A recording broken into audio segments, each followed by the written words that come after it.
Quand on pense à Real et au Barça, comment ne pas parler d'arbitrage? On sait très bien qu'au fond, c'est une rencontre qui va être conditionnée par un arbitrage, favorable ou défavorable, dans un des cas, pour une des équipes. Parce que oui, moi je vais mettre les pieds dans le plat, ce sont des équipes qui sont avantagées par l'arbitre. Que ce soit en Espagne, que ce soit en Europe. Comme on a pu le constater la semaine dernière avec Niom, pour moi, la faute de Niom sur Vinicius ne valait pas un rouge, je le dis.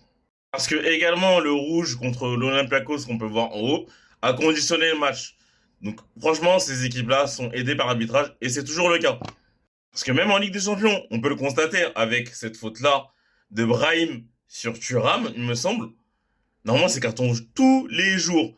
Mais voilà, l'arbitre était à un mètre, peut-être qu'il pensait à son combiné avec le Real Madrid, mais il n'a pas mis de rouge. Parce que dans la même soirée, il faut savoir qu'il y a eu exactement la même faute. Et bien sûr, là, pas de souci, le joueur de l'Ajax a été expulsé.